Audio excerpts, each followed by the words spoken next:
Hello, guys, and welcome to Football Fan Den UK. So we're here today to do a live a live stream for match reaction for the games today. Obviously, Saturday, a lot of games, probably plenty to discuss. Obviously, I can't watch every game, so I'm sure you guys have seen some games that I haven't watched. I'm currently just watching the end of the Tottenham v Leicester game. From my point of view, guys, obviously, like I say, I've not been able to watch all the games today, but I've watched quite a lot of football.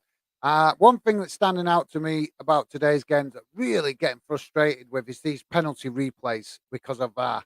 Um, I, I don't know what you guys think about it, but I would love to hear from you with regards to that because I'm getting a bit frustrated with it. It's kind of like we're getting referees being a very pedantic um, about goalkeepers leaving the line, and I think the FA need to deal with this quite urgently because how can we have a goalkeeper that has got to be so rigidly stuck to his line?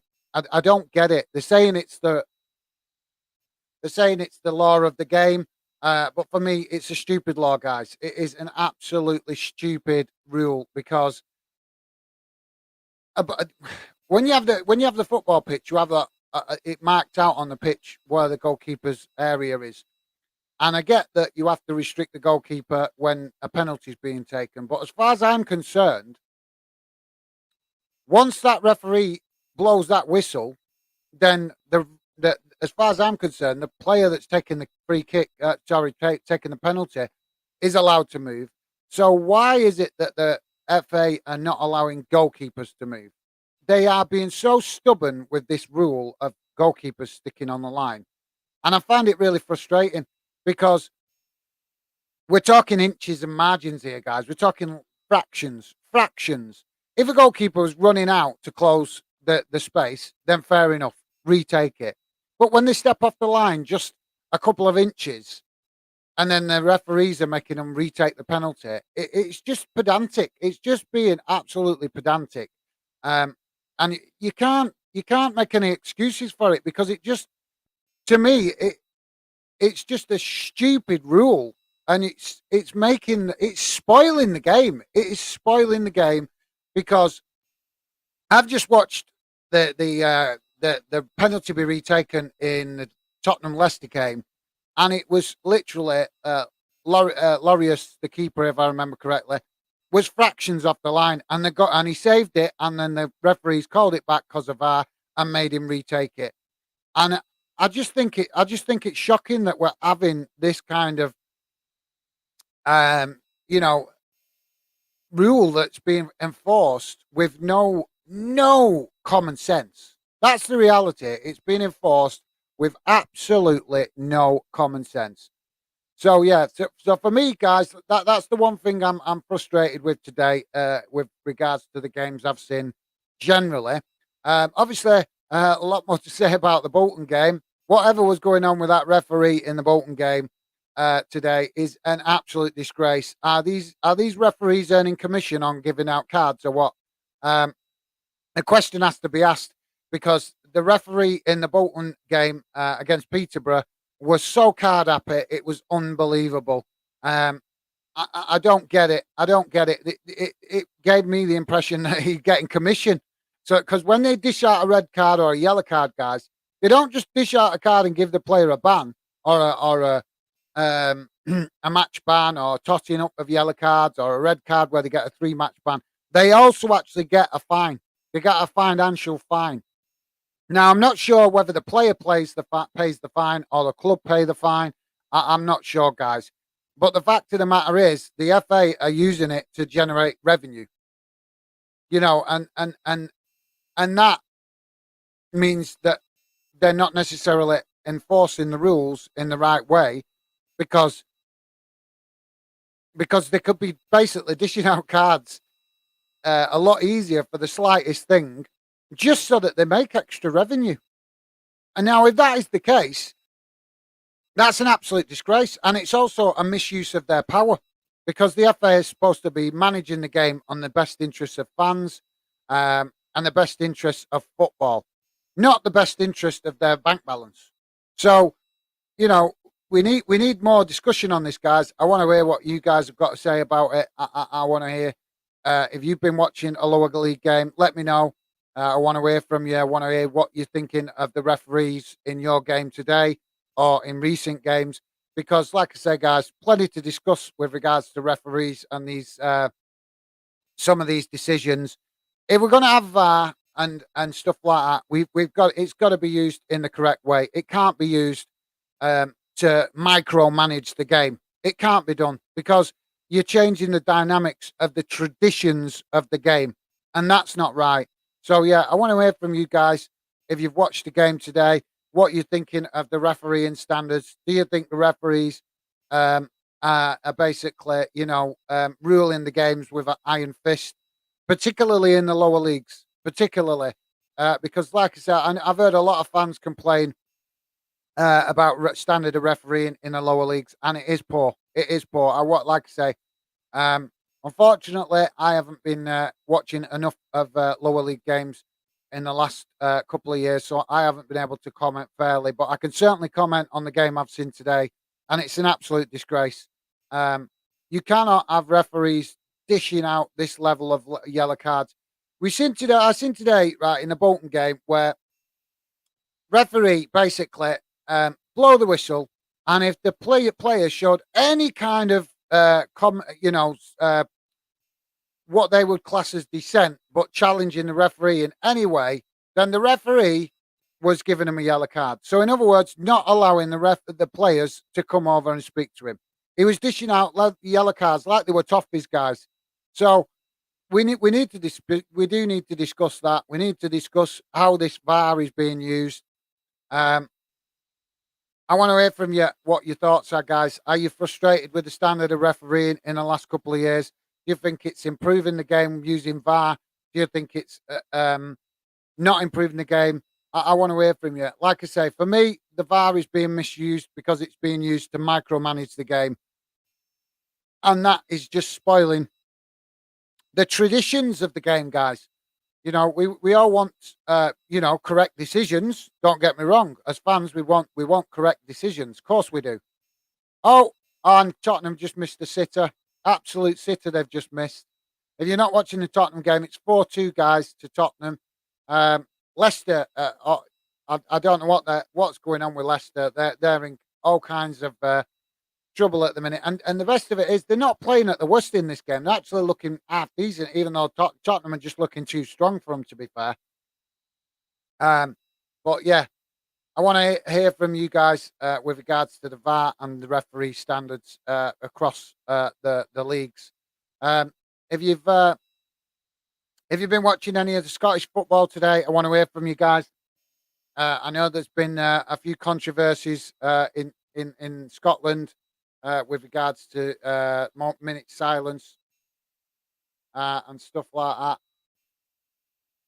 that. So yeah, I want to hear from you guys about that and what your thoughts are on the standard of refereeing in Scotland as well. Because, like I say, there's plenty to discuss in the standard of refereeing in England.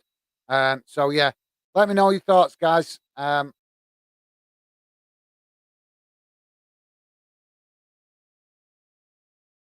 How's it going, Stevie? How's it going, mate? So we're just in the last 10 minutes of the Tottenham Leicester game, guys. 4-2 to Tottenham. Um, Brendan Rodgers got to be coming under pressure now with these results. I'm not sure exactly. Let's have a quick look. Um,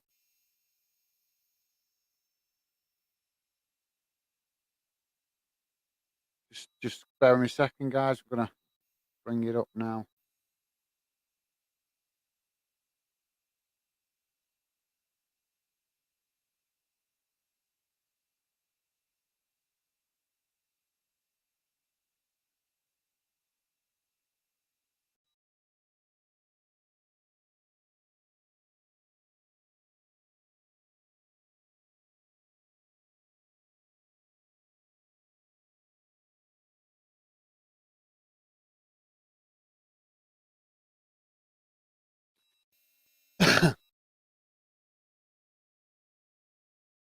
So let's have a quick, while we're waiting for that to load up, we'll have a quick look through the results. Obviously, uh, another win for Man City today, guys, against Wolves.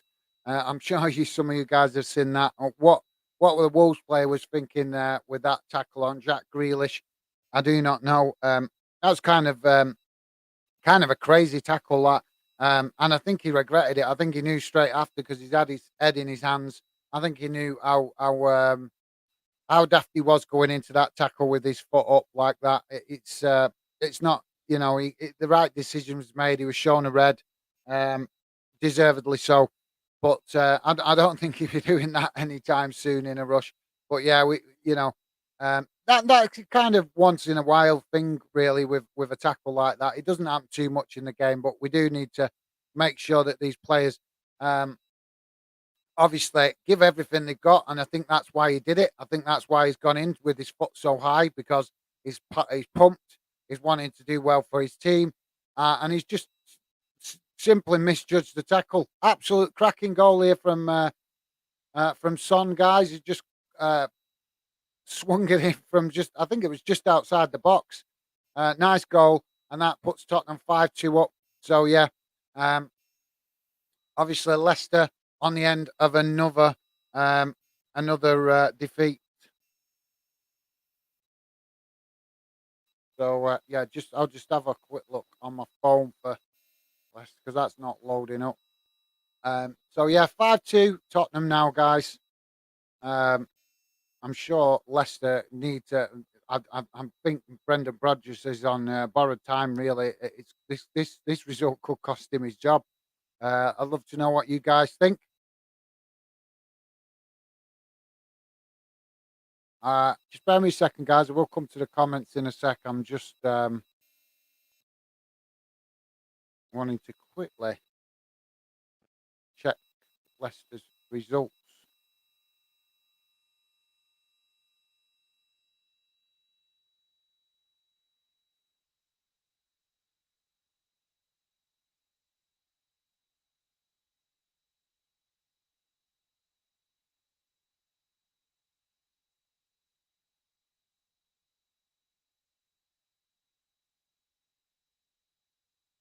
Oh, Rebelling's in the internet.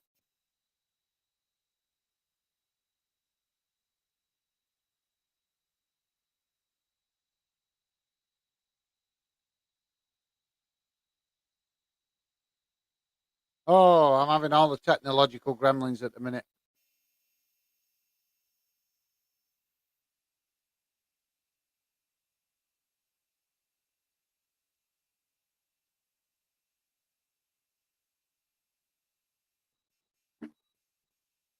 So yeah, I'm just quickly wanting to have a quick glance over Leicester's results, because I think this result could be very damaging to Brendan Rodgers, guys. So here we go. Here we go. Right. So yeah, they had a postponed game, obviously, last week. They lost 5-2 to Brighton the week before. Lost 1-0 to Man United. Lost 2-1 to Chelsea, and they've just conceded another goal again in the Tottenham game. So it looks like I think this could be the game. Oh, that's been ruled offside, guys. Ruled offside. But I think this game could be the game that sees Brendan Rodgers get the sack if he's not careful. If not this one, definitely the next one if he doesn't get a better result, because you can't keep conceding goals like this. It's two back-to-back games now where they've conceded quite heavily.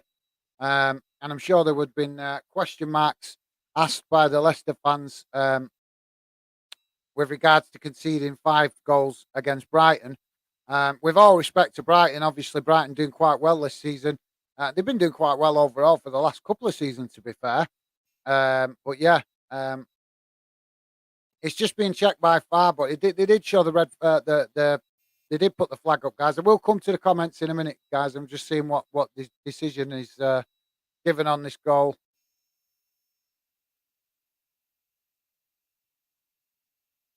It looks onside to me. It looks onside to me. But yeah, guys, obviously it's a goal. So yeah, 6-2 now. 6-2. So it's hard trick for Park Ji-sung, and obviously 6 goals conceded for Leicester.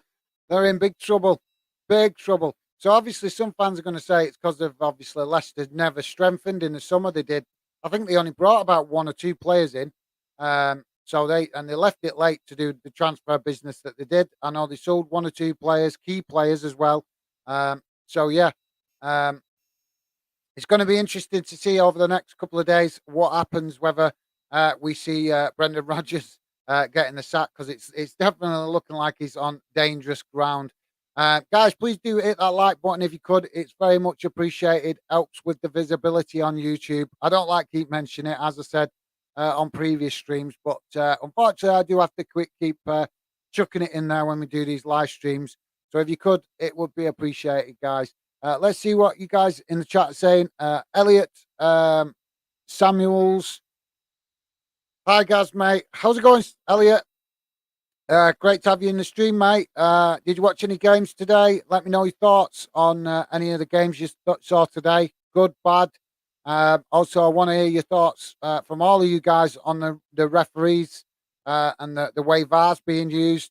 Like I said earlier at the start of the stream, watching Tottenham game, quite disappointed to keep seeing the referees blowing the whistle and retaking penalties. Like I said, I did say at the start of the stream. So I'd love to know what you guys thinking with regards to that, because for me, it's becoming really frustrating. Keep seeing penalties being retaken over minuscule. What's the word? The tiniest of infractions, basically. I think we need to be giving goalkeepers a little bit of freedom of movement on the touchline when they're taking a penalty. So for keep seeing these referees blowing the whistle for fractions of a margin is really, really disappointing. Stephen Allen, bet you're buzzing Bolton won today. Yeah, absolutely. Absolutely. Yeah, I'm definitely happy about the win today for Bolton. Not happy with the referee in the Bolton game at all. He like I said, I want to know. I'm gonna try and ring the FA and ask them, are these referees on commission? Because some of these referees, the way they're dishing out yellow cards, is an absolute disgrace. And I've said it a few times now. I'm not impressed with the referees, the FA, basically trying to stop freedom of speech. They're trying to stop managers speaking freely, and now it appears they're trying to do it on the football pitch, stopping players coming up to the referee and speaking to the referee as well. With at least in the lower leagues, anyway. I'm not seeing it as much in the Premier League, but I'm definitely seeing it in some of the lower league games that I've been watching. And we just can't have it, guys. We cannot have referees on power trips, and wanting to enforce, ridiculous amounts of yellow cards. We got to let the game flow. We got, it's bringing the game down in its standards and quality, if you ask me.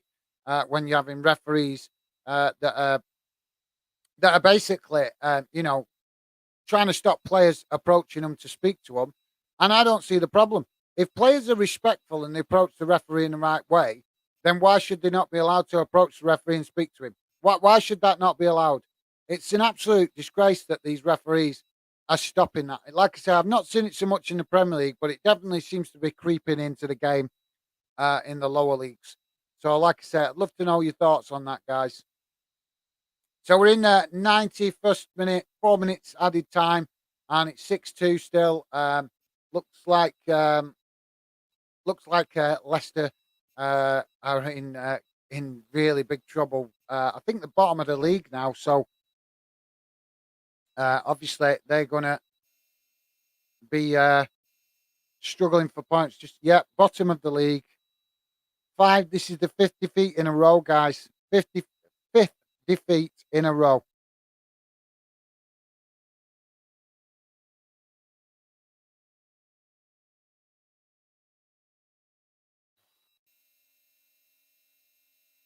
Bear with me a second, guys. My earpiece. Sorry about that, guys. My earpiece fell out. So yeah, Leicester five defeats in a row. That's got to be concerning for Leicester fans. Um,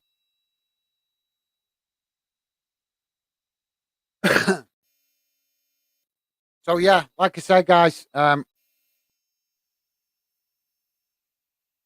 this result, I'm just trying to.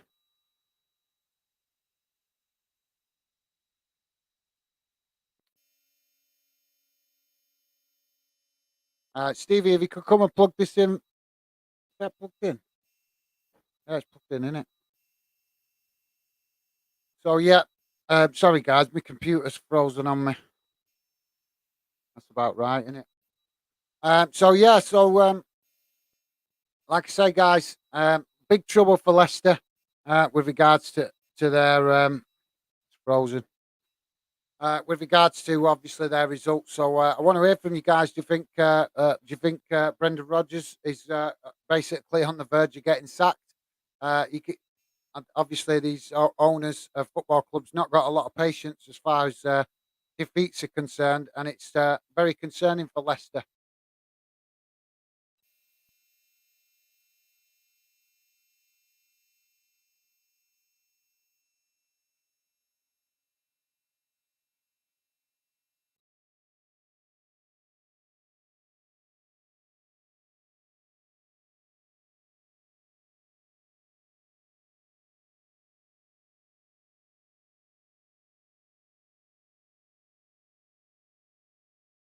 Leicester trying to pull a goal back there, but it's not coming off for them.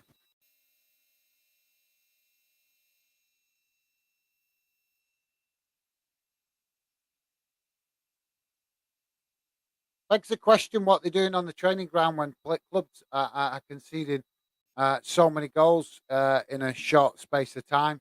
Back-to-back games, obviously. I'm trying to think what's the other club that's been, because another club that's been conceding goals quite consistently as well, and I'm trying to think who it is.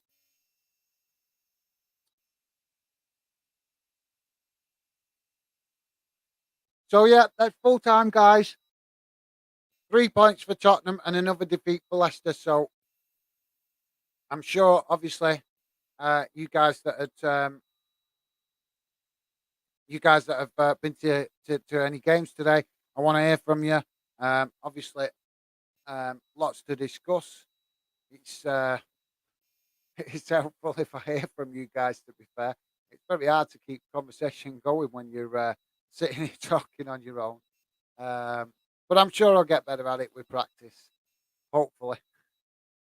Um,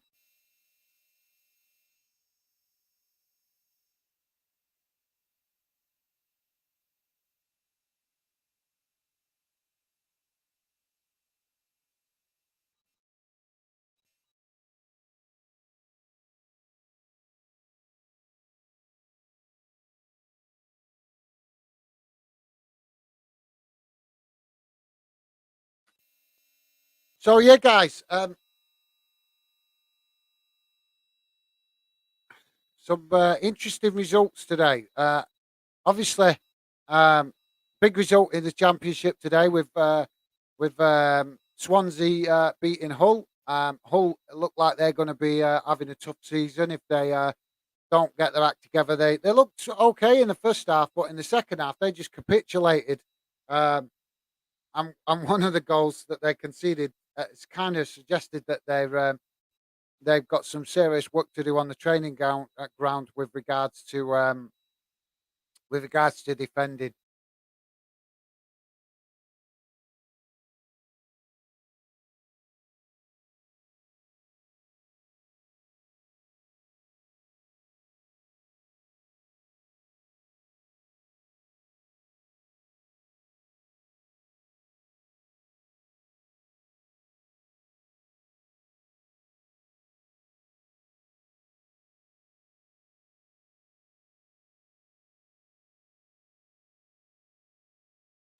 So yeah, I'm just hearing, guys, that apparently that's Brendan Rodgers' worst run of results in his career.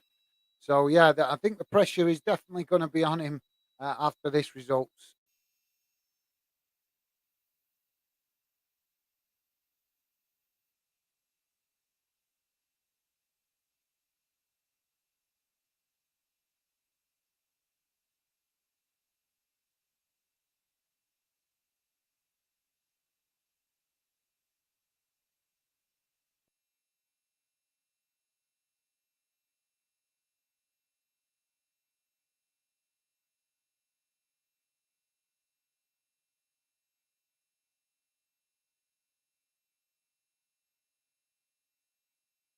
So yeah, good win for Bradford today against Stevenage.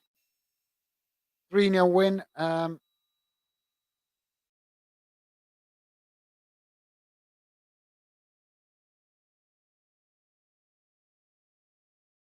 Wigan obviously getting a defeat at home to Reading. That obviously is a result that kind of makes me a little bit happy with regards to.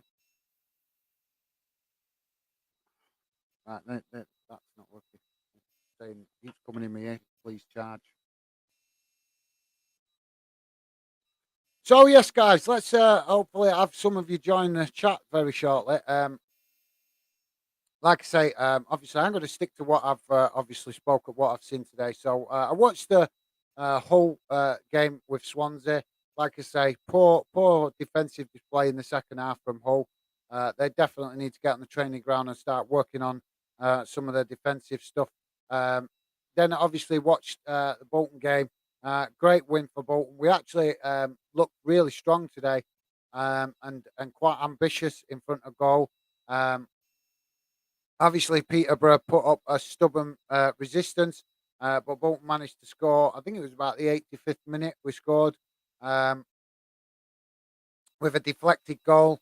But it was coming. The pressure that Bolton were putting on Peterborough, it was coming. And to be fair, Peterborough did have some chances, so they could have obviously scored as well. But overall, I think it was the right result because Bolton definitely looked the strongest during the 90 minutes. So yeah, good win for Bolton. Obviously, like I say, just watched the second half of the Tottenham game, and Leicester in big trouble. I'd love to hear from you guys. Do you think that Brendan Rodgers is going to be sacked? Obviously, I also want to hear from you guys with regards to this referee um, stuff with regards to VAR and how it's being used, particularly for penalties, guys, because it's questionable. It's very questionable that with how petty, I would like to say petty. It's pettiness with enforcing the rules of the game, basically. So, like I say, hopefully, oh, apologies there, guys, a bit of interference in the background. So yeah, lots of games been played, and I'm sure you guys probably have a lot to say, but unfortunately, not many of you joining in the chat at the minute. Um, Good win up in Scotland for Birmingham today, 3-1 against Aberdeen. Obviously, also I think Rangers got a 2-1 win against Dundee as well. Sorry, Dundee United. Um, which obviously give their confidence a little bit of boost, a little bit of a boost with the amount of goals they've been conceding recently. Because I think it's for Rangers, it's 3 games in a row where they conceded goals without reply. I think that they lost. Was it 3-0 or 4-0? I can't remember during the week in Champions League. I think it was 3-0, wasn't it? And they lost. To Celtic 4-0, and they also lost to I think it was Ajax. They lost also 4-0. So obviously a big a big uh, a big win for Rangers today to get some confidence back. But obviously you would have thought that they'd be hungry for more goals, um, especially at home against against Dundee United. With all respect to Dundee United, obviously Rangers um, doing a lot, pushing for bigger things. And Dundee United having a tough season. They kind of not showing the same desire in their play as they did the previous season. Um, and I can only say that really, in fairness, as an overview, because I've not watched enough for Dundee. But I've watched bits and bobs of Scottish football. Last season, watched quite a lot. So for me, it's a bit disappointing to see Dundee not being a bit more braver in their ambitions to achieve better in the Premiership. But to be fair, I think we may do a Scottish show at some point in the not too distant future, because I think there's plenty to talk about Scottish football, um, especially from my point of view. With regards to Scottish football, there's so much stuff going on with regards to that league, and I think there's plenty of room for improvement. Maybe the Scottish fans would think differently. I don't know, but for me, I think there's massive room for improvement within the Scottish league. You've got to you've got to get you've got to get it more competitive, and the only way you can get it more competitive for me is improve this relegation system within Scottish football, because it's flawed. It's flawed. I don't think it works right. I don't think it motivates teams to give their all. We've seen that last season with if I remember rightly, it was St Johnston that played in the playoff game. So basically, if you're not familiar with it, if you're an English fan, you're not familiar with the Scottish League. Basically, whoever finishes bottom of the league goes down. Whoever finishes second bottom gets a playoff place with the team that gets the second place slot in the playoffs in the championship. So basically, a team that finishes second in the championship plays second, third, fourth, and fifth. I think it is play in the playoffs. No, sorry, second, third, and fourth. In it, yeah. So the three teams that finish second, third, and fourth play in the playoffs, and then whoever wins out of them playoffs then has to play in another playoff against the second bottom Premiership team, and it's just wrong. It's I can't believe Scottish fans accept that. To be fair, but yeah, like I say, there's something to discuss. Hopefully in the future, hopefully when we have some more Scottish fans to get their opinion. But for me, definitely massively disappointing to see that the Scottish SPFL are resisting any kind of change and not doing what they can to ramp up the competitiveness in the Scottish League. But that's just my opinion. I'm sure that some of the Scottish fans might think differently. They're well within their rights to. If you want to debate it, come and let me know, guys. Let me know. But for me, definitely massive improvement needed in the Scottish League. So yeah, obviously, if you've been to a game today, guys, want to hear from you. Want especially with regards to the result and the standard of refereeing that you feel you've seen today. Do you think it was good, bad? Like I say, referees got on my nerves a little bit today with some of the decisions that I've seen. So yeah, um, I'm sure in the future we'll discuss that lots and give it some coverage. But yeah, I would love to hear from you guys if you've got anything to say about the games today.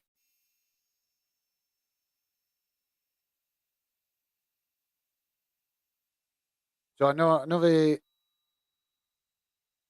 disappointing result for Gillingham, losing 2-0 at home today against Mansfield. I'm sure that the Gillingham fans quite frustrated with that. Um, Rochdale lost 3-0 away to Northampton. Maybe they kind of got one eye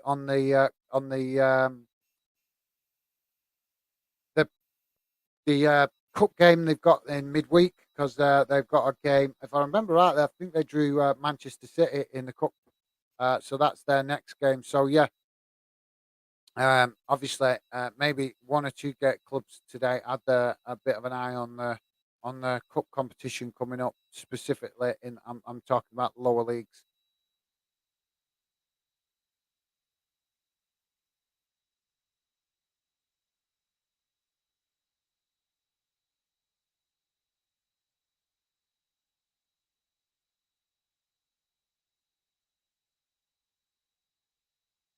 So we've got a game coming up in the championship.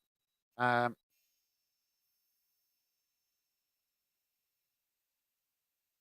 there's this another game coming up in the championship today. I'm just checking who it was. Can't remember, guys. Oh, that's it. Middlesbrough v Rotherham. That's 7:45 kickoff. Um, I expect Middlesbrough to come out on top on that, guys. But yeah, lots like I say.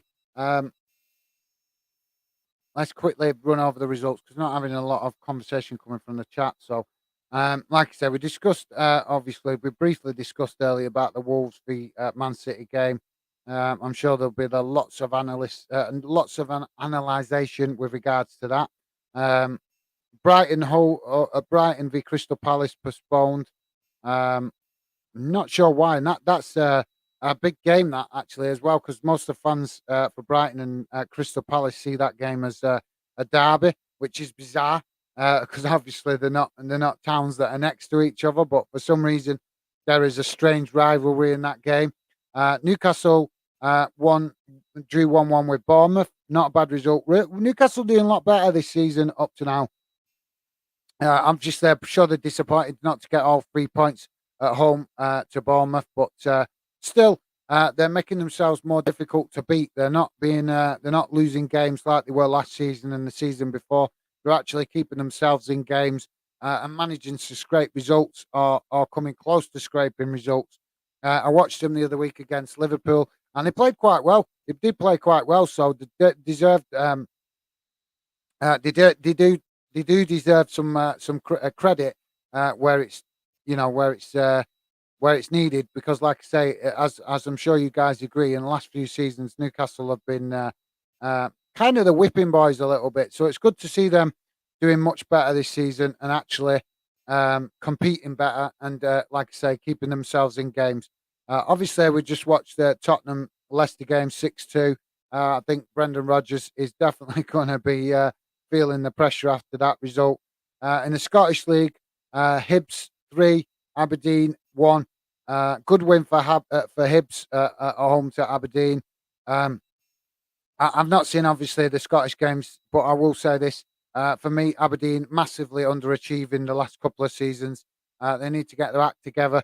They're a club that should be showing more ambition. They've got the history in the trophy cabinet, so why are they not using that to motivate their players better to achieve more success or at least better results? So yeah, I've got to say that always very disappointed with Aberdeen in the last few seasons with regards to just like I say, the clubs have these kind of history, guys. You got to use it. You got to use that history to motivate your players. And it doesn't appear to me that Aberdeen used the history that they've got. And they're a club with a rich history in Scottish football. They won 2 European titles, if I remember correctly, under Sir Alex Ferguson. So they've got plenty of rich history to call upon to help them motivate players. So I don't understand why they're not using that more. Maybe they're trying. I don't know. But it doesn't appear to be showing it in the results. Livingston 1-0 against Kilmarnock. Good win for them. Obviously, I'm sure the Killie fans be disappointed, but there's plenty more games to come for them to get results.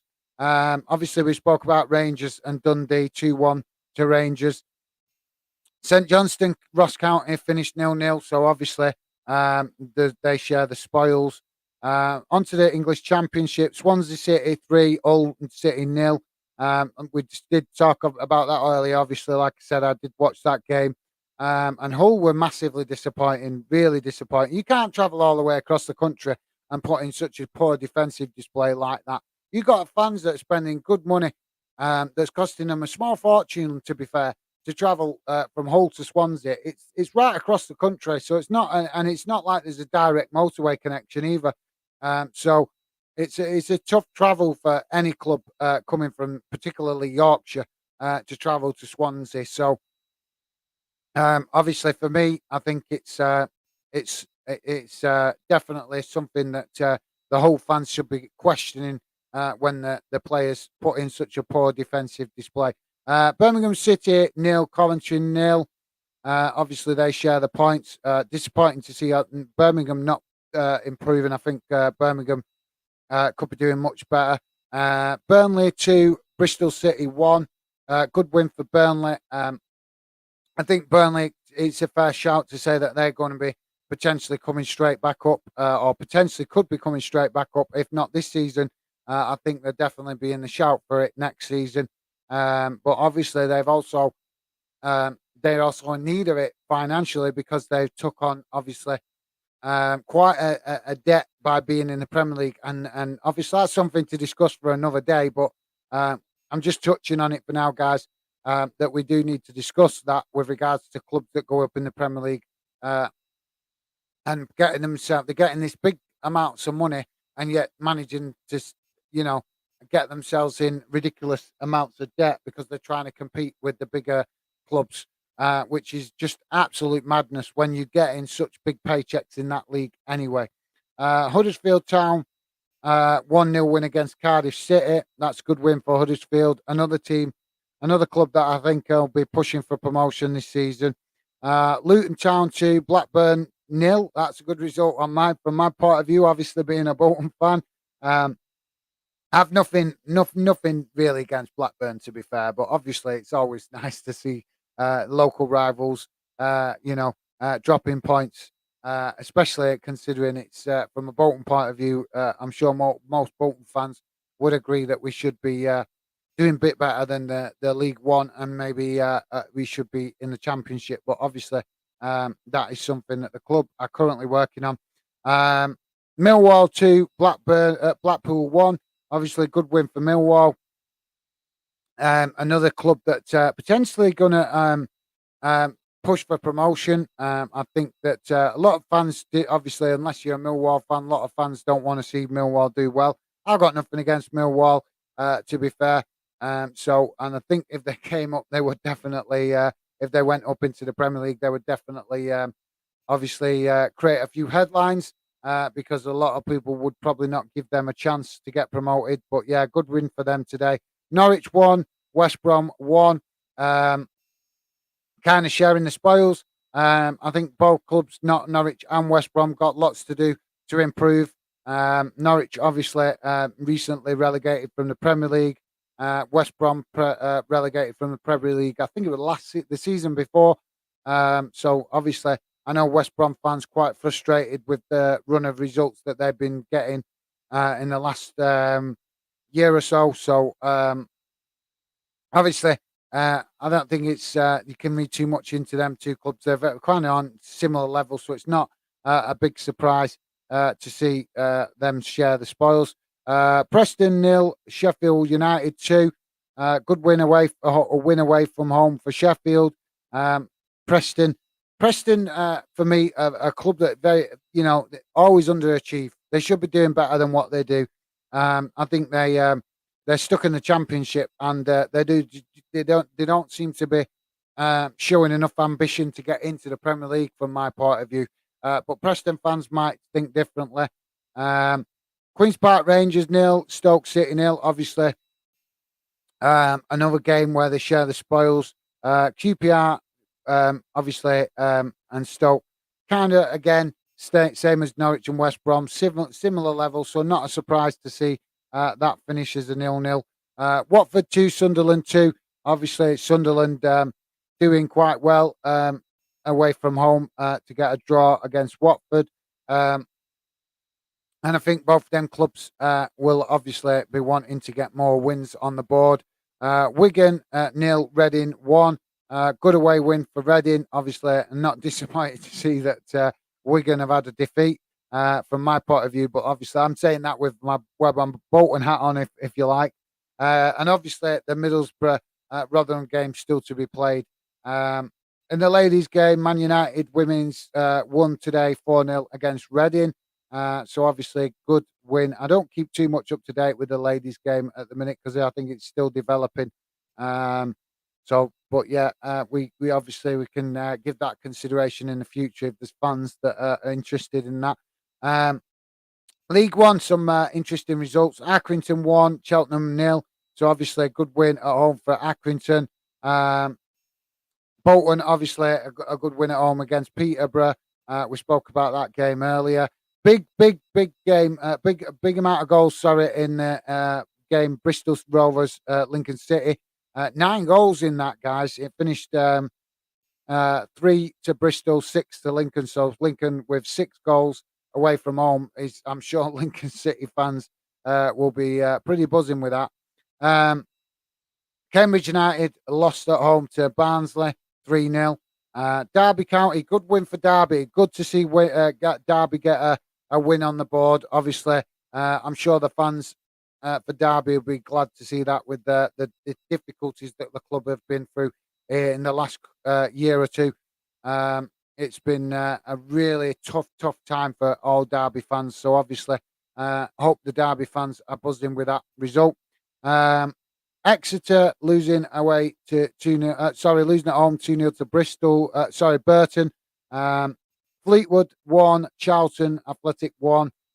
Charlton really underachieving, really, to be fair to. I mean, I know it's Fleetwood with all respect, but a club the size of Charlton should be showing a bit more ambition travelling away to a club like Fleetwood and trying to get the win, really. But that's obviously just looking at the size of the clubs. But with all respect to Fleetwood, obviously they're at home, so they're going to make life tough for any team that comes there. Forest Green Rovers 1, Morecambe 2. Great to see Morecambe get an away win. Oxford United 1, Milton Keynes 2. So yeah, good away win again there for Milton Keynes. There's been quite a few away wins today, guys. Port Vale 2, Shrewsbury 1. Obviously, Port Vale fans pretty chuffed with that. Portsmouth 2, Plymouth Argyle 2. I was really hoping Portsmouth would win that one, guys. Nothing against Plymouth particularly, although they're not one of my favourite clubs. But I don't hate any club particularly, but I'd say Plymouth are one of the clubs I least like. Just because of history with my own club, really. It's nothing against Plymouth or Plymouth fans or anything like that. It's just obviously me personally as a football fan. I see a little bit of rivalry coming whenever I see Plymouth's results.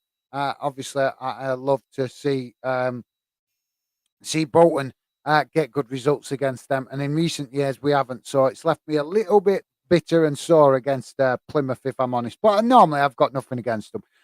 Sheffield Wednesday 2, Ipswich 2. Yeah, that's a positive result for both clubs, I think. Obviously, I'm sure Sheffield Wednesday fans would have wanted the win at home, and rightly so. But you have to give respect to Ipswich that that they're a club that's always going to show ambition and score goals. And when you're talking in Championship with clubs like this, these are all clubs that potentially could improve and put a winning run together and reach at least the playoffs and potentially get promoted. So obviously, you're always going to have tight games when you come up against these clubs that are kind of evenly matched. So that's a quick overview on the League One, guys. I'll quickly run through the League Two results, and then I'm not going to go too much into detail with these results. Bradford City 3, Stevenage 0, Carlisle United 2, Wimbledon 1. Colchester, that's a long away game, that, isn't it, for Wimbledon, to travel all the way up to Carlisle. Colchester United 0, Grimsby Town 1, Crewe Alexander 1, Crawley Town 0, Doncaster Rovers 0, Swindon Town 1, Gillingham losing at home to Mansfield 2-0, Leyton Orient 1, Walsall 0, Newport County 0, Barrow 2, Northampton Town 3, Rochdale 0, and Salford City losing at home to Tranmere Rovers 1-0. Big game, obviously, coming up on Tuesday with Tranmere. Bolton play Tranmere in the Trophy Cup. I forget what its name is now. Has it got a new sponsor? I'm not sure. Obviously, Tranmere will be feeling quite confident when Bolton play them on Tuesday after getting that win. Stockport County 0, Harrogate Town 0, sharing the spoils there, and Sutton United 2, Hartlepool 0. So that's a roundup of the League Two games, guys. I'm not sure. I'm just seeing if we've got the Scottish Championship results. I'll come to the comments in a minute, guys. Just bear with me. I just want to see if there we are, Scottish Championship. I'll just quickly cover the Scottish Championship as well. Big game in Scottish Championship today. Dundee playing at Inverness, and it finished 3-2 to Inverness. That is actually obviously a big game in the Scottish Championship. A lot of ambition and competitiveness for them two clubs. both obviously try and compete at the top of the Scottish Championship. In the other results in the Scottish Championship, Hamilton Academic 0, Queen's Park 2, Granite Morton 1, Arbroath 2, Partick Thistle 2, Cove Rangers 2, and Wraith Rovers 3, Ayr United 2. So yeah, like I said, I just wanted to quickly go over that in case we have got any Scottish fans listening. But yeah, the biggest game in that league today for me was definitely the Dundee Inverness game. So massive 3 points for Inverness away from home. So yeah, got to give them credit where it's due. Right, guys, so let's come to some of the comments. So just quickly going over some of the results, because obviously the chat was quiet to start with the first half an hour. So I just thought I'd quickly go over some results. So where was that up to with the chat? Just bear with me a second, guys. Please, if you could, guys, be very much appreciated if you could hit that like button so we can get better visibility on YouTube to attract more fans to the channel. So that we can build a bigger and better fan community for you guys to enjoy being involved in. So yeah, that's where I was up to. Stephen Allen. Whoa, that's crazy. Sounds unfair for the teams that have played well all season. I'm not sure what was you referring to, Stevie. I'm not sure what you're referring to. Maybe something I said earlier. So if you could just let me know, it'd be appreciated. Sorry about that if I've missed where you're up to. But thanks for the comment, mate. Freddie Brown. Hello, mate. How's it going, Freddie? Great to have you in the chat, mate. Hope you're doing okay. Let me know if you've got anything to say about today's games. Want to hear from you guys. That's the whole part of this live stream tonight, for you guys to have your say on whatever games you've seen. For me, as I said earlier in the stream, I kind of covered most of what I found frustrating today. Stephen Allen, hi Freddie. How did your team get on today? Are you guys talking amongst yourself? Freddie, my team drew 1-1 today, mate. How about you? Yeah, well, good win for Bolton today. They nicked it in the last 5 minutes, a 1-0 win. And to be fair, it was reasonably well deserved. Both teams, to be fair, quite evenly matched in the game, but I think Bolton showed a bit more ambition in front of goals. But the one thing from the game, as I said earlier in the stream, that I found really frustrating today was the referee in the Bolton game. He was an absolute disgrace. He was giving out cards, yellow cards, like they were toffees.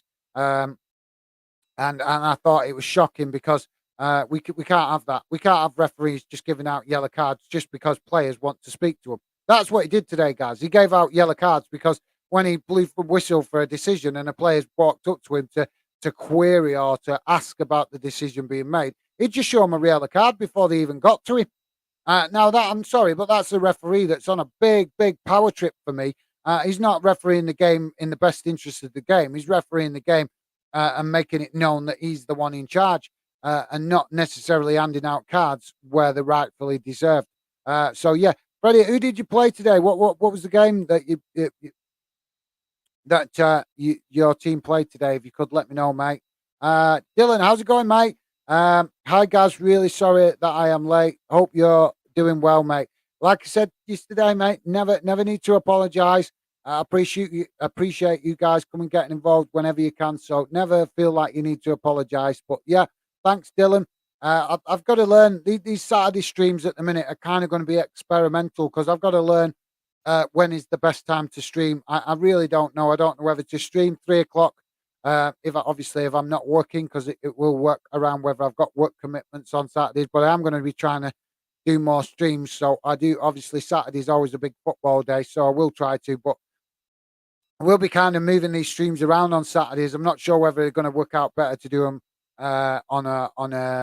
during the matches, after matches, later in the evening when you guys have all got home. I don't know. It's going to be kind of an experiment over the next few weeks and months to work out what is the best time to do live streams on a Saturday. But yeah, thanks for dropping in, Dylan. Really appreciate it, mate. How are you feeling about the 2-2 draw today that you got with Plymouth? It was Plymouth. It was Plymouth, wasn't it, that you played? Was it? Am I forgetting wrong? I'm just checking now. Well, I'm sure it was Plymouth Portsmouth played today, wasn't it? Just bear with me a second. Where was I? Yeah, it was Plymouth.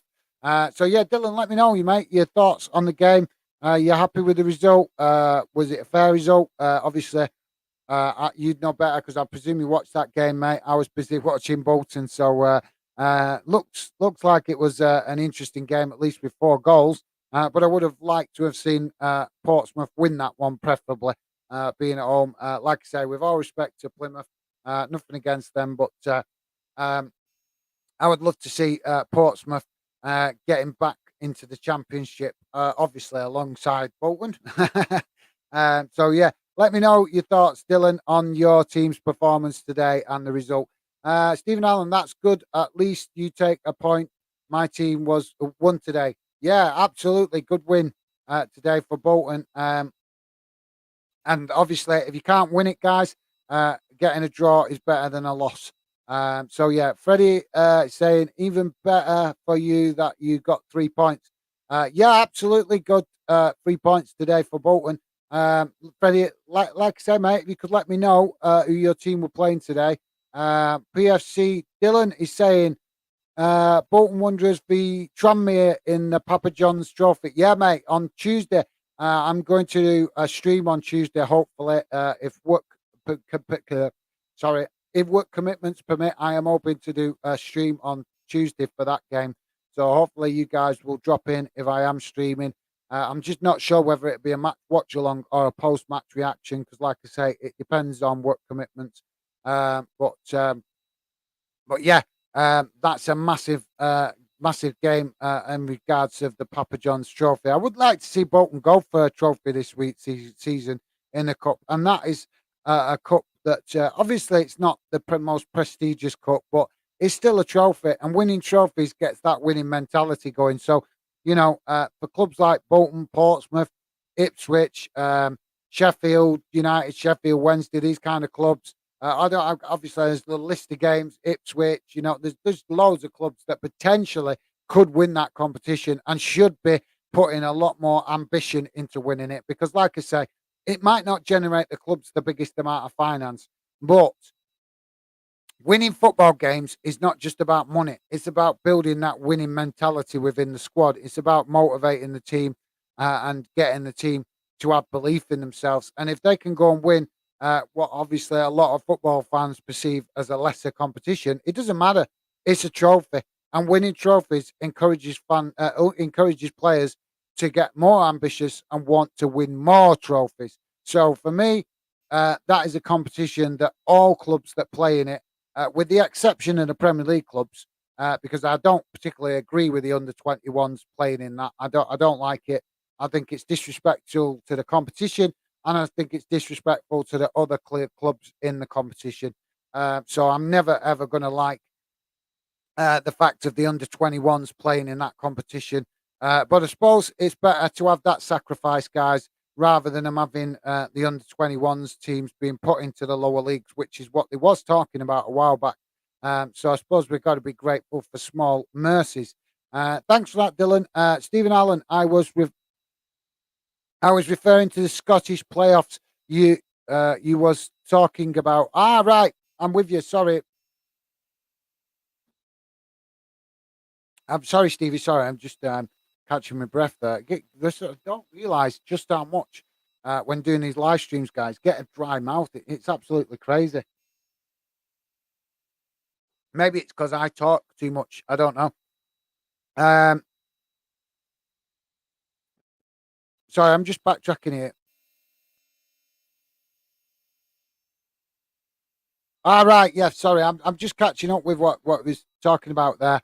So you're talking about when I was talking about the playoffs, Stevie. Yeah, yeah. Like I said, obviously we'll do something short in the not too distant future, hopefully, to talk about Scottish football. But yeah, um, I've been saying it for quite a while, and after studying Scottish football for the last 3 years, I can say it with more, what's the word, venom right now because I've studied enough about Scottish football in the last 3 years to make, an honest and fair assessment. And I think the SPFL need to be doing a lot more to improve that league. The relegation structure is a farce for me, guys. It's an absolute farce. But like I say, we will talk about that on another occasion because it doesn't appear like we've got any Scottish fans in the chat anyway. So, um, Freddie, Freddie Brown saying even better for you that you got 3 point. Ah, right. Did I read that comment before? My apologies. Yeah, my apologies. Sorry, guys. If I click up to read back over messages, then it gets confusing where I left off. So my apologies for that, guys. Right, yeah, so that's where I was up to. Thanks, Stevie. Appreciated. Freddie Brown is saying we nicked a point in the last 5 minutes. Scunthorpe played very well, to be fair. Right, yeah. Well, it's always good to obviously nick a goal in the last few minutes of a game, and I've got to say it can be obviously from a fan's point of view, it can be sometimes a bit more enjoyable when you score late goals, especially when you think your team's on the on the end going to be on the end of a defeat. So yeah, um, obviously as fans, we obviously we love late goals. Sorry, I'm just trying to quickly scan through. Um,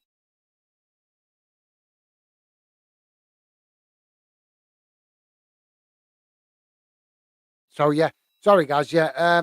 So yeah, Freddie, that's obviously I'm sure you're buzzing with that, mate. Getting a late equaliser, and like I say, if you can't win it, make sure you don't lose it. And obviously, your club today definitely did that. If you nicked a goal in the last few minutes of the game, um, I'm just quickly checking back on what something I said.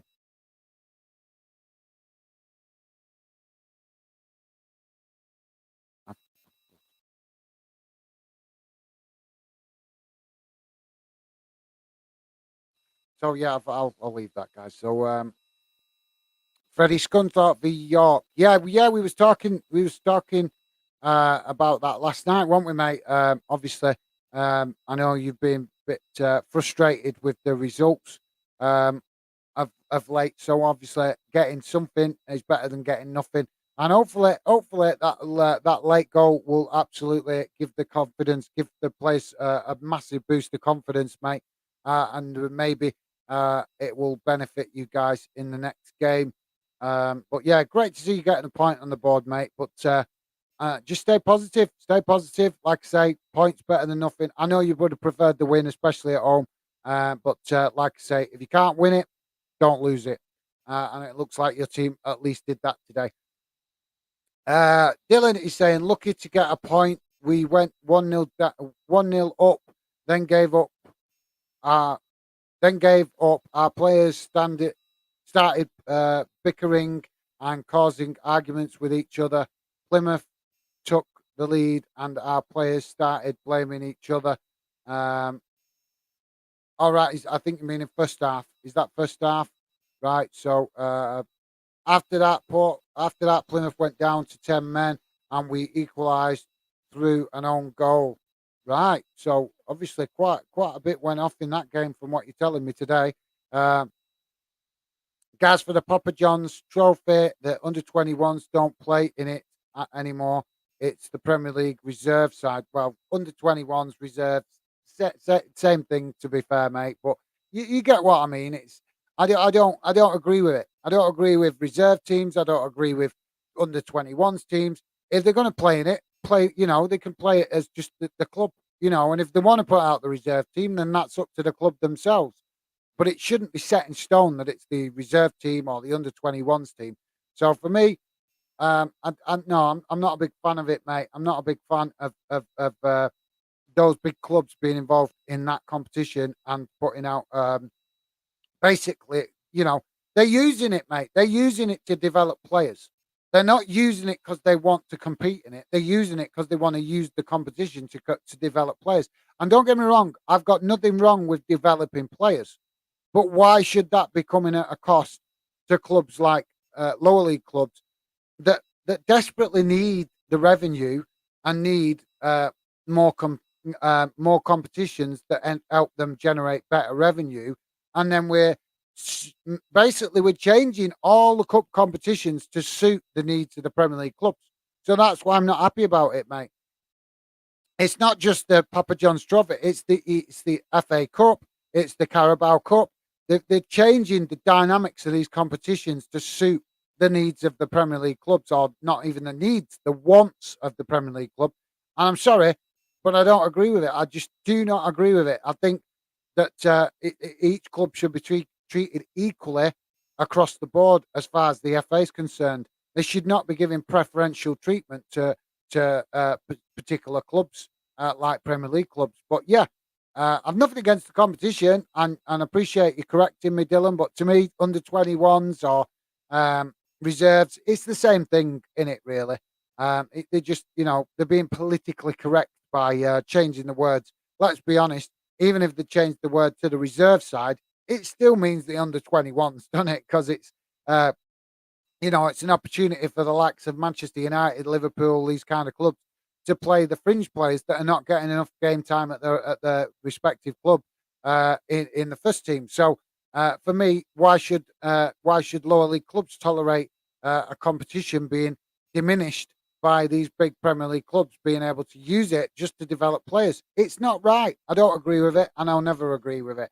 But yeah, thanks for that, Dylan. Appreciate your input, mate. For example, Man United fielded a team full of youth and 35+ year old players. Right. Well, like I say, mate, they kind of that like backs up what I was saying. That basically these Premier League clubs are using the competition to basically to develop players or get players match fit or give players game time. They're not competing in it because they want to compete in it. They're wanting to compete in it literally just to help them get players game time. That's the reality.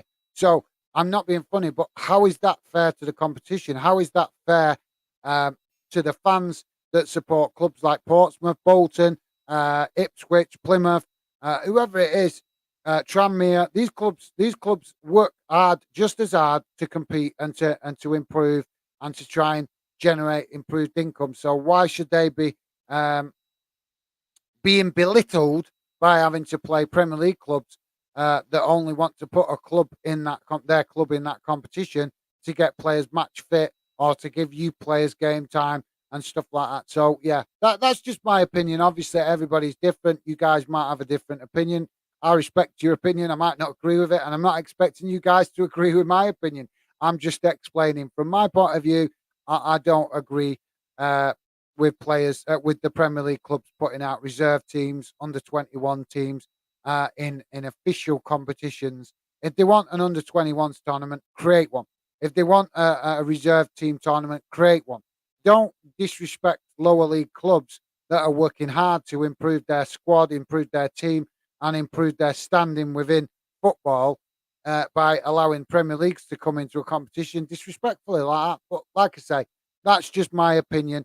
Everybody has a different viewpoint, and I'm sure if you guys want to express your viewpoint, you're more than welcome.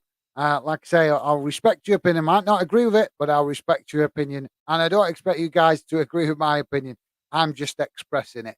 Dylan is saying, do you think Bolton did enough transfer business, mate? Yeah, to be fair, because Bolton did bring in quite a few new players this summer. So obviously you don't want to do too much and disrupt the balance of the team. You kind of, I'm sure you agree, obviously, with Portsmouth. You want to see new players coming in, making the team stronger. Of course you do, but you want to see it done sensibly. You want to see the club picking the right players that are going to make an impact, make a difference to the team. There's no point just bringing in players for the sake of bringing players. So yeah, mate. In answer to your question, yeah, I was quite happy to see the transfer business that Bolton did during the summer. I think it was fine. It was they brought in quite a few players. I think if we'd have brought any more in, it might have affected the dynamics of the team. So yeah, for me, a reasonably decent transfer window for Bolton, and it's showing it with results on the pitch, mate. To be fair, so yeah, hopefully that answers your question. Dylan is saying, are you hoping to go to any Bolton games soon, mate? Yeah, I will be doing, Dylan. I will be going to some games, but obviously I've just set up the studio. and I'm sure you guys can understand. I've just spent a small fortune getting all this set up. So obviously, I'm not a rich man, um, and I've not got a never-ending bank balance where I can just spend money willy-nilly. And I'm always working weekends, so it does make it harder. And I'm more focused at the minute on building fandom, and I want to build fandom for fans. I don't want to do match day blogs. That's not my thing. If I go to matches, I will go to matches, and I want to speak to fans. I want to. If I go to any matches, I want to give you guys the opportunity to speak on camera on the channel. So if I go to get any matches in the future, it'll be either going with just family and not recording it, or it'll be going to get interviews with fans. I will not be. I've got no plans to do any match day vlogs. That's not my thing, guys. There's so many people doing match day vlogs on YouTube, and good luck to them. I've got no problem with it. I get why people do it, but for me, I'm not a big fan of match day vlogs. I'd rather go to the games, particularly with fandom, and give you guys the opportunity. If I bump into you at the game, I want to give you guys the opportunity to come on the channel and have your say. So, fandom, the reason I'm pointing it out, mate, is yeah, I will be going to Bolton games at some point in the future, but fandom is not about me going to games. It's not. It's about fans. It's about you guys. That's why I've just spent good money setting up the studio. So I can obviously make the setup better and mean that I can get on the channel more. But like I say, but believe me, guys, it's not like I'm not a true football fan. I've got boxes and boxes of tickets. I've got plenty of tickets, old ticket stumps to show that I've been to plenty of games when I was younger. It's just obviously now I'm older. When you get older, your interests and your commitments change to the point where you just can't go to games all the time.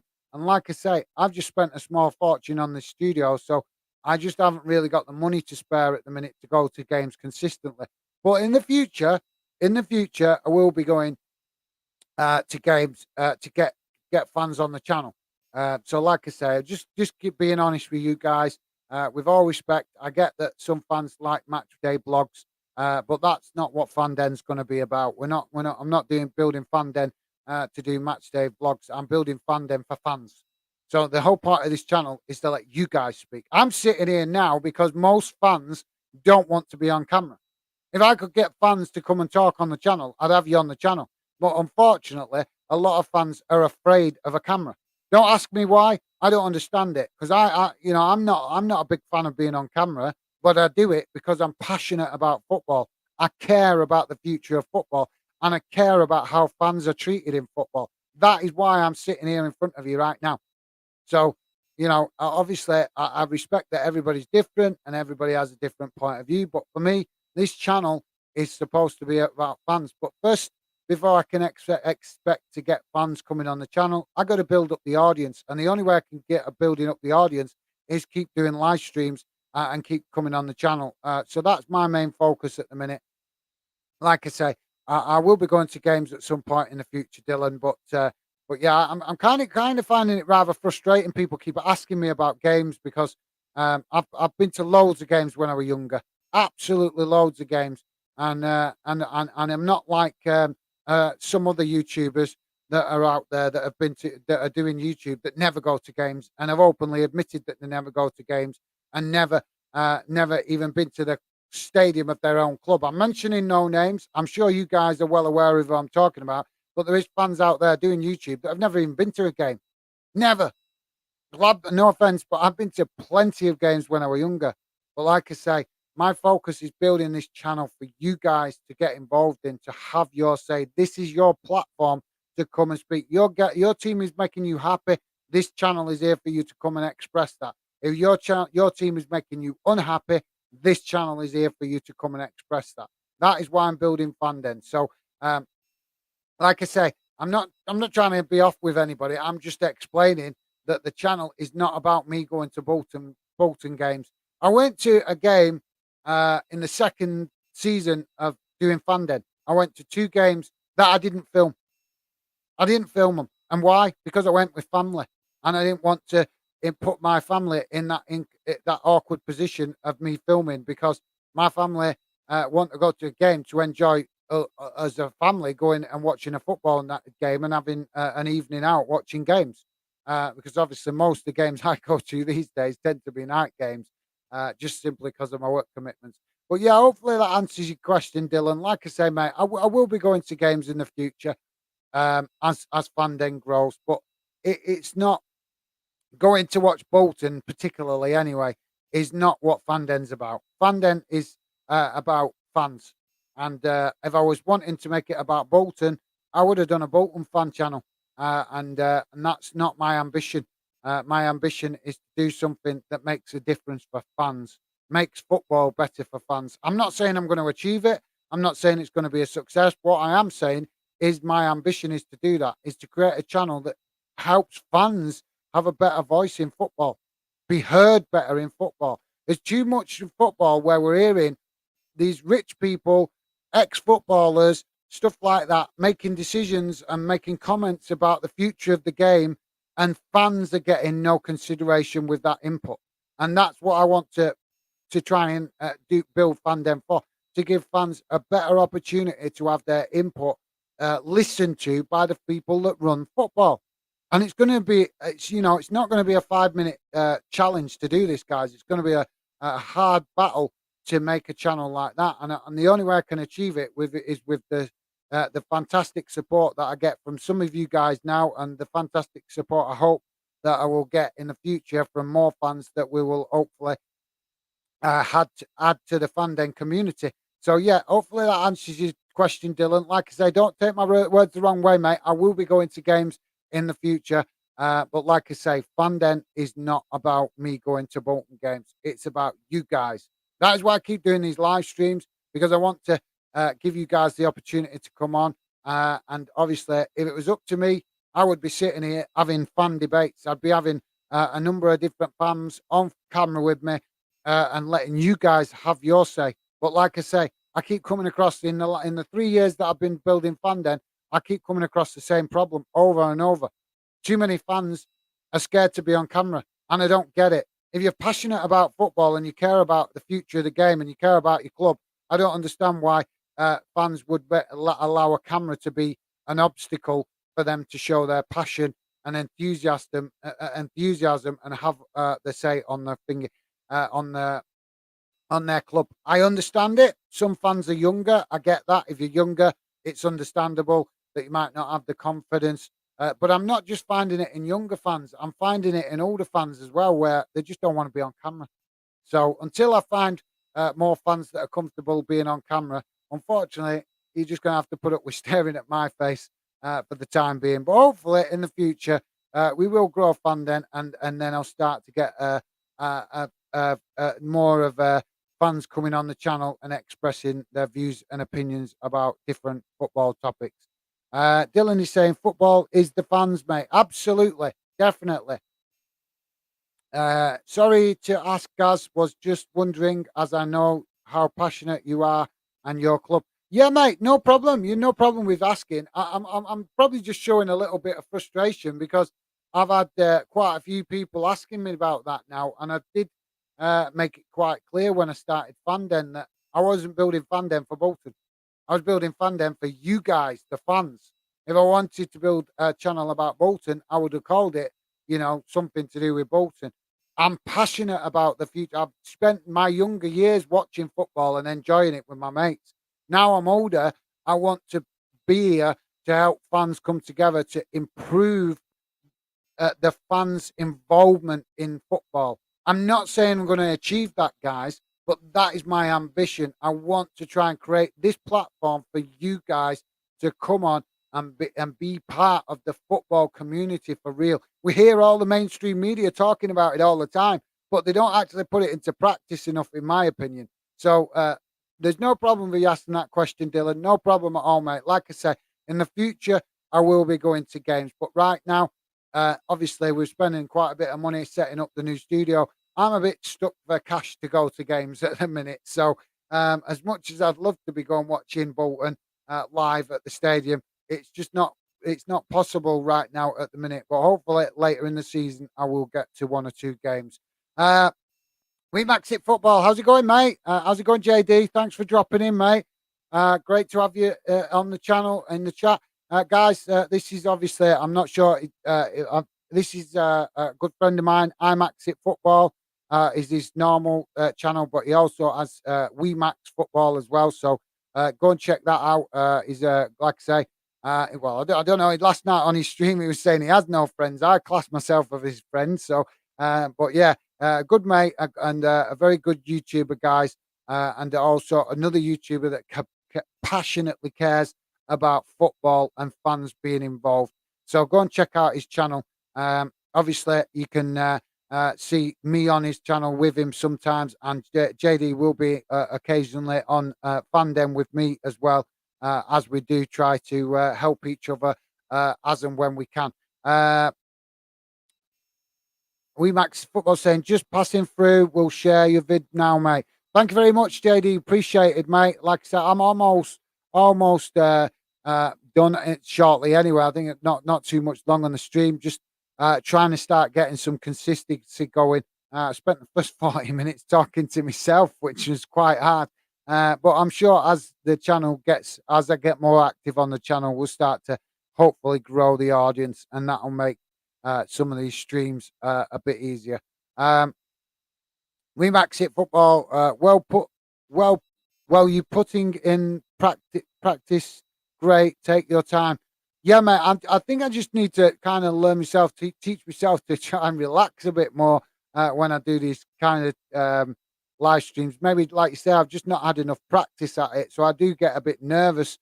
Even though I'm a grown man and it doesn't bother me to come on, I've no problem with coming on the live streams. But unfortunately, as I've found, you can't always control the nerves when you're coming live on YouTube. So that's something that I've got to teach myself to get better at, and maybe even teach myself to talk a little bit slower. As you guys can see, I'm quite confident when I talk. So I do get told sometimes that I talk too fast. So my apologies if that is the case, guys. It's not my intention. It's just the natural way I talk. So yeah, I've got plenty of practice to do to get better. But I'm going to be a lot more active on Fandom now. So hopefully, in the weeks and months ahead, I'll keep doing the live streams, keep improving and getting better. So thanks for that, Max. Really appreciate that positivity, mate.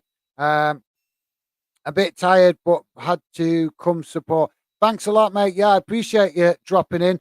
Like I say, I'll be definitely catching up with you. I did check messages today. I was expecting to hear from you, but obviously, I think maybe you were streaming. I came in from work this morning. I managed to get finished with work early today, which I was actually buzzing about because I actually got to spend the afternoon watching some football on a Saturday, which has been a very rare event for me, guys, because a lot of Saturdays I do have to work, unfortunately.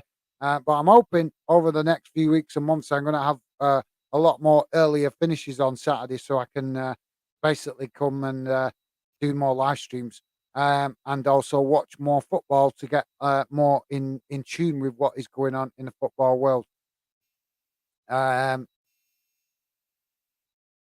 Well, I've just found it and shared it. Thanks, mate. Yeah, I appreciate that. Like I say, I was. I'll certainly give you the same consideration, mate, when I next see your stream. I'm like I say, I've kind of been not posting as much on social media recently because I've been trying to kind of specifically on Instagram. I've been working to sort my account out because I've noticed I'm following a lot of people that are not interested. So I'm changing my philosophy on Instagram now to basically start only following fans that are actually interested in what I'm doing or people that I get on with and work with and have a positive friendship with. So yeah, I've been kind of working on reducing my numbers on Instagram the last few weeks, which is why I've not been posting as much. But yeah, definitely thanks for that, JD. I will definitely share your next stream when I see you on, mate, and appreciate that, top man. Next 20 streams, you're a pro. Well, hopefully, mate. I'll keep. I'm gonna, like I say, I'm gonna be putting a lot more effort in to try and get better at it. And I appreciate you having me on your show last night, mate. Because obviously, I don't always know enough about Jamaican football. But obviously, getting jumping on with you last night just helped me get a bit more confidence with the fact that I've not been on as much recently. But guys, do go and check out Max. Like I say, he does a lot of Jamaican football on one of his channels, and I think he's doing his Max channel to do cover a lot more European football and UK football. So yeah, definitely go and check him out and drop him a follow, a subscribe, show some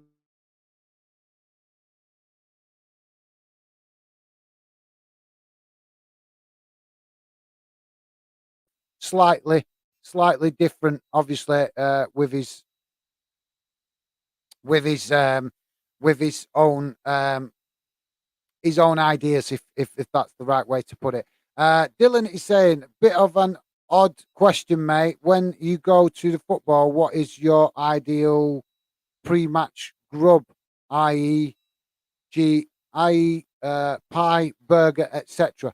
I kind of like. I like the. I used to, they don't. I've not seen them at the Bolton ground. To be fair, I know. I think they used to sell them at the old Bolton ground.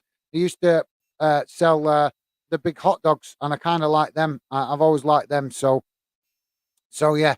But I'm not. I don't know. I don't buy pies in the ground, to be honest, because they never. I don't know. They just. I don't like rushing to eat it and burning my mouth, basically. So there's nothing worse than going to half time. You get a pie, and then you're trying to eat it quick because the game's starting, and you end up burning your mouth. So obviously, that's why I don't buy pies when I go to games. I get quite when I go to games, man. I get quite animated, if that's the correct word. I've been to games before and had half of a stand actually stare at me because I'm getting that animated. So I'll do when I do eventually go to games. I'm sure I'll get one of my family members or something that goes with me to maybe um, maybe film a couple of video clips so you can see just how passionate I get when I actually do go to games. So yeah, I'm sure that's something for you guys to look forward to in the future. But thanks for that, Dylan, mate. Yeah, like I say, for me, it's more the hot dogs. I like the hot dogs. I'm not a pie person. I love. Don't get me wrong. I love pies. I'm from Bolton. I love pies and pasties, but not at a game because I don't like burning my mouth. And like I said, by the time you've queued up, got your pie, got back out into where you're seated, normally it's ready to kick off for the second half, and then you're trying to eat it quick and burn your mouth. That doesn't appeal to me, mate. Um, we max it football. How good is Haaland and my lovely Man City? Yeah, mate, he's performing really well to start with. I think I've been saying this to a few fans. To be fair, he's doing. He's been very impressive, but I think it adds that he can speak English. I think that's helping him because it means he's got better communication with his teammates. So I think that's having a big impact on his game. In respect to team, the team working together. Also, obviously, he's just hit the ground running, and he's playing absolutely awesomely. But I think I've got to be honest, guys. Even though he's playing awesome at the minute, I think he will have a dip in form. Maybe not this season, maybe next season. I expect that he will have a tougher time in the Premier League next season for sure. Because I've said this a number of times to fans. When we see new players coming from foreign countries that haven't played in the Premier League before, what we have to also consider is the fact that these players come in the Premier League, they've not played here before, and the defenders have not played against them before, or the majority of defenders haven't played against them before. So, as much as the player coming in has got to get used to the English Premier League, it's also the fact that the defenders have got to get used to that attacking player. They've got to learn his runs. They've got to learn where he's going to be. I don't need to explain this stuff. You guys watch football all the time, so I'm sure you're well aware that certain players like to kind of, for example, Van Persie, a player that comes to mind, he used to play on the wing and he used to always like receiving the ball on the wing.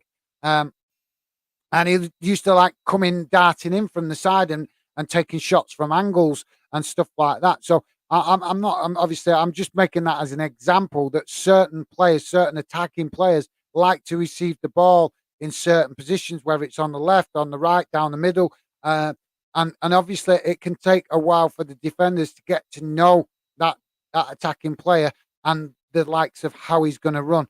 A perfect example of that is Ronaldo. Obviously, Ronaldo is still one of the best strikers in the world, but players know how he's going to run. The defenders know because he's been playing that long now in different leagues. Defenders do know how he's going to attack the ball, how he's going to receive the ball, how he's going to and the angles that he wants to take, and obviously to give a defender half a chance, so to speak, of actually defending, they do need to know an attacking player to a certain degree. It doesn't mean that they're going to defend everything against them, because obviously we see that regularly. But to give them a chance of actually winning that defensive battle in some games, they do need to know the player better. So I think Haaland's going to have an awesome season this season, but I think maybe next season he might find it considerably tougher once the defenders get to grips with him. I think he'll still score a lot of goals next season. Don't get me wrong, but I do think that the defensive players next season will kind of understand him a bit better, have his number, so to speak. It doesn't mean to say they're going to stop him, but maybe they'll make it tougher for him to score them goals that he's been scoring up to now. But yeah, an absolutely amazing player, exciting. And the reason I'm pointing out about the English, the fact that he speaks English, is because obviously quite a few fans comparisons with Haaland and obviously the new, I forget his name now, the new lad at Liverpool. And the lad at Liverpool, he doesn't speak a word of English. So, that's going to impact his communication with his teammates. So, yeah, I just think that we underestimate sometimes as fans just how important it is that the players can speak the language so that they can communicate with their teammates better, and that makes them gel better together as a team. Okay, thanks. Sorry, I'm missing one out. Great idea. Thanks, mate. Thanks, appreciate that positivity. Stevie Allen, passionate, mate, and very loud. Laugh out loud. All right, Stevie's talking about me at football games. Yeah, I do get quite loud, don't I? Like you say. I think I went. I remember going in a family stand once and terrifying kids because I was that loud. Little kids were looking up at me like they were scared because I was so loud. So yeah, Dylan is saying, I think we are all very passionate at the football. Absolutely, mate. Yeah, definitely. I think that's where we go. You go to the ground, to watch the game. Then obviously that you feel like you want to release. I don't know. I felt frustrated the last few times I've gone to watch Bolton because I'm not impressed with the stewards keep telling fans to sit down all the time and stuff like that. I'm old school. I'm older, so obviously I remember the day back in the day when fans stood in the ground and they showed passion and they chanted together, and that involves standing up. If you're going to chant songs, you're going to get the best passion coming from fans when they stood up, not when they sat down. But unfortunately, the way football's going now, we have a lot of the clubs that are trying to, get the stewards to tell fans to sit down all the time, and it spoils the atmosphere for me. And I just ignore them. I tell them to mind their own business. I come here to watch football and show passion, and I am not going to be told by some steward to sit down. Not a chance. But yeah, thanks for that, Dylan, mate. You're spot on. I think we all do show the passion when we go to the actual matches. Stevie Allen, very true, Dylan. Thanks for that, Stevie. Max football. Haaland hasn't slowed down since breaking out in football. Let's see next season. But I don't think anyone will stop aside from injury. No, I'm not. Like I say, mate, I'm not saying anybody's particularly going to stop him. But we've seen it. Like I do, JD, that when he's been here a year, I think defenders will give him a tougher time. I'm not saying they're going to stop him, but they will give him a tougher time. Once they've had time to get to know him and how he runs and how he plays and how he likes to break into the box, for example, and also particularly, obviously, set pieces as well, when it's corners and set pieces, you'll get managers and players that will start to learn tactics to try and stop him. I'm not saying they're going to stop him, but they're going to try, aren't they? It's just a matter of time. But yeah, like I say, and a very exciting player, mate. And with regards to your earlier question about Man City, I think Man City for me, I just want to see them do better in Europe. I'm disappointed to keep seeing them not achieve more success in Europe. I think they're a club that have achieved everything they possibly can now in the league, and obviously they're going to keep doing that because they're a very what's the word I'm looking for? A very strong team. So they've got the squad in depth to compete in all competitions in the UK. But we got to see Manchester City finally get this European trophy won. That's what I'm wanting to see. I don't really have any preference. Excuse me. I really don't have any preference to see Manchester City keep winning the league back to back all the time. With no disrespect, I just want to see the league competitive. It's nothing against Man City. I just want to see different clubs winning it each season, so it's more competitive. But for me, yeah, I'm desperate to see Manchester City start winning more consistently in Europe. Well, they win consistently in Europe, but they always seem to get to the knockout stage, and then they seem to trip over their own ambition. We saw it last season that went from being in a winning position to getting knocked out of the competition in the knockout stages. And Man City are better than that. They've shown that in the league. They've shown it in the domestic cup. So for me, I'm really hoping to see Manchester City finally lift that European trophy this season. Only time will tell. But yeah, as far as the league concerned, look at how well they're doing, mate. They're doing awesome yet again in the league. Obviously, they're not running away with it yet, which is good because we want to see it. We don't want to see any club run away with it this early in the season. But yeah, they're definitely showing that they're going to be right up there in the mix. If not, if not running away with it in a couple of months. I hope they don't run away with it. I'm no problem with them winning it, but we want to see it as competitive as possible, don't we? For as long as possible. So yeah, for me, I'm hoping that Pep Guardiola has got his main focus this season on achieving success in the Champions League. We Max, language is always important factor. Absolutely, mate. Yeah, totally agree. Like I said, I think it definitely helps foreign players coming in to the English Premier League. I think it helps them gel into the team better if they can speak some English. Dylan is saying, I took my girlfriend to her first Pompey game and terrified her at the level of my voice and the level of passion. How she is still with me, I will never know. Well, not wrong with that, mate. She's girlfriend. She's got to see how much where your passions lie and what gets your gets you going. So I'm sure she'll take it in a stride, seeing that. So yeah, maybe she might start shouting with you, mate. You'll have to encourage her to start shouting with you when you go to games. But yeah, good to hear that you're definitely encouraging your girlfriend to be a Pompey fan. So I like to hear that, mate. Stevie Allen, that's so funny. Dylan. Yeah, absolutely. My missus, as you quite used to me when I go to games, she just laughs at me because she knows that I'm going to turn some heads when I'm in the ground. uh, Guys, please, if you could, it'd be very much appreciated if you could hit that like button. It helps with the visibility on the channel on YouTube. Like I say, and if you're new to the channel, it'd be very, very much appreciated if you could hit that subscribe button. We Max It Football.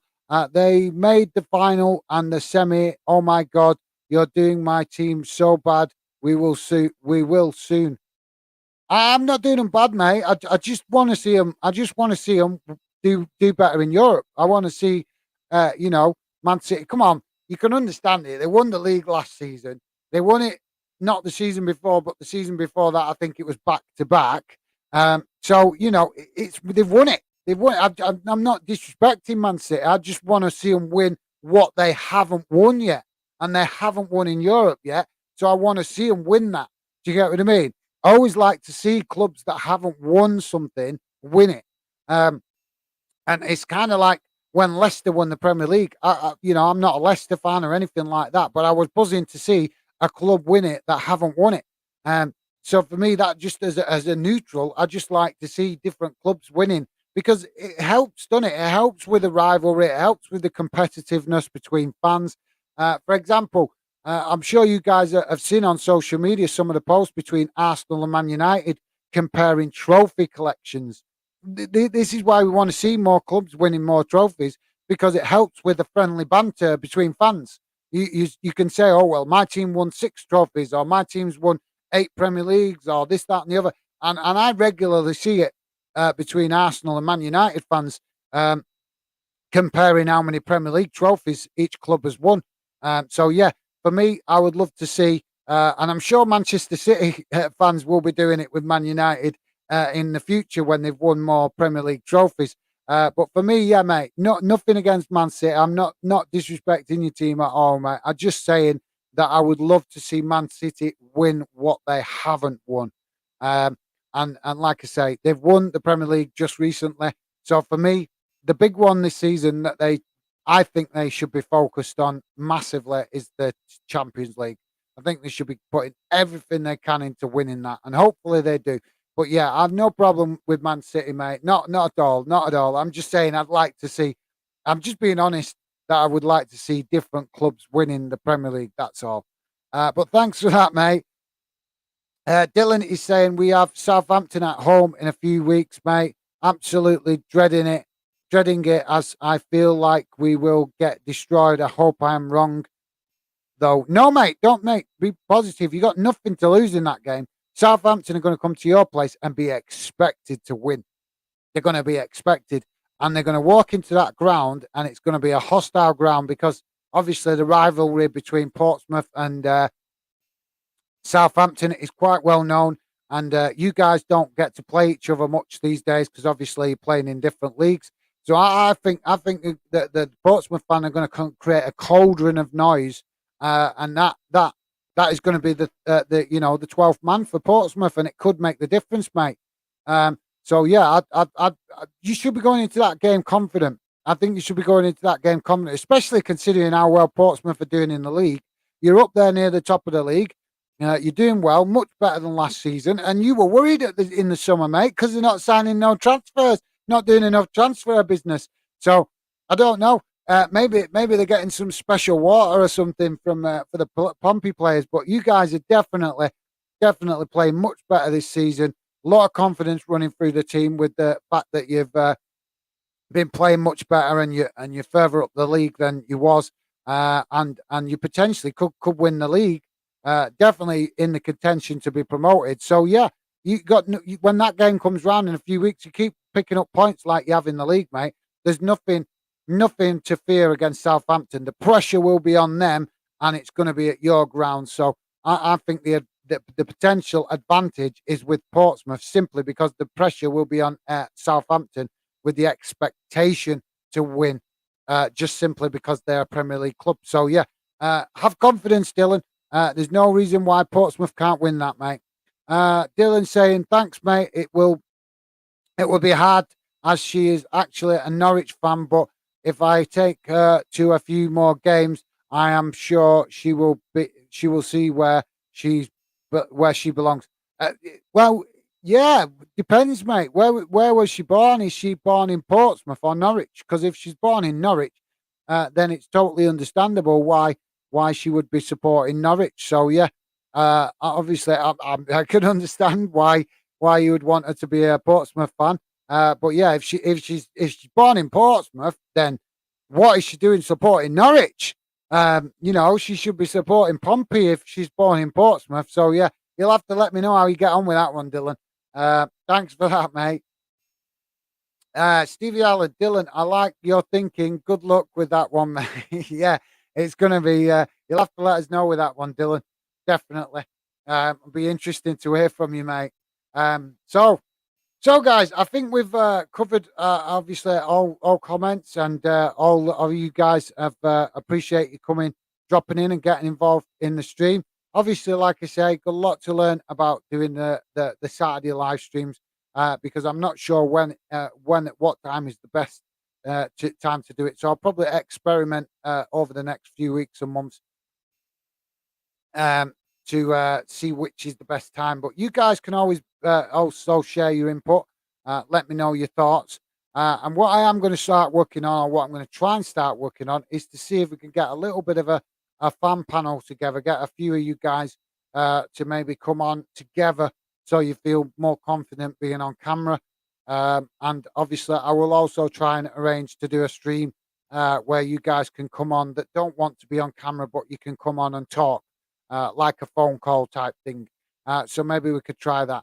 But like I say, lots of streams and stuff to come. I'm hoping work commitments will allow me to stream on Tuesday because obviously we got the EFL Paint Trophy Cup thing.